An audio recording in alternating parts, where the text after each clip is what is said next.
মুজাফফর হোসেনকে গ্রেফতার নিয়ে আরও তথ্য জানাতে রাজধানীর মিন্টো রোড থেকে ডিবি অফিস থেকে সরাসরি আমাদের সহকর্মী জিসান আহমেদ তিনি যুক্ত হচ্ছেন। জিসান জিসান দেখতে পাচ্ছি, জি, কি জানা যাচ্ছে তার সম্পর্কে, কি জানা যাচ্ছে, কিভাবে তাকে গ্রেফতার করা হলো, এখন প্রক্রিয়াটা কি হবে সামনে?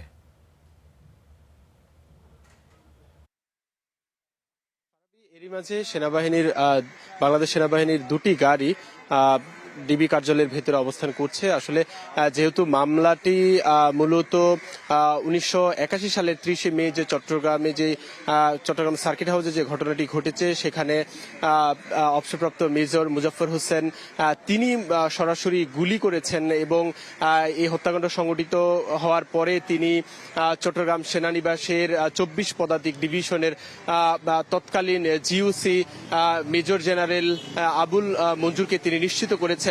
এই ঘটনায় মোট 18 জন আসামি, তার মাঝে 13 জনকে মৃত্যুদণ্ড আদেশ দেওয়া হয়েছিল এবং 5 জনকে যাবজ্জীবন কারাদণ্ড দেওয়া হয়েছিল। তার মাঝে 2 জন পলাতক ছিলেন, মেজর এস এম খালেদ এবং অবসরপ্রাপ্ত মেজর মুজাফফর হোসেন। তো তাকে 45 বছর পর যে আটক করা হয়েছে, বনানীর ডিওএইচএস থেকে আটক করা হয়েছে। এখন প্রশ্ন উঠেছে তিনি কিভাবে সেখানে ছিলেন, কার কাছে ছিলেন, কতদিন ধরে তিনি সেখানে অবস্থান করছেন। এই বিষয়গুলো মূলত স্বাভাবিকভাবে বাংলাদেশ সেনাবাহিনী সেটি জানার চেষ্টা করবেন ডিবির কাছ থেকে এবং তারা এগুলো সবকিছু নথিভুক্ত করবেন। এরই মাঝে তারা এখানে এসেছেন।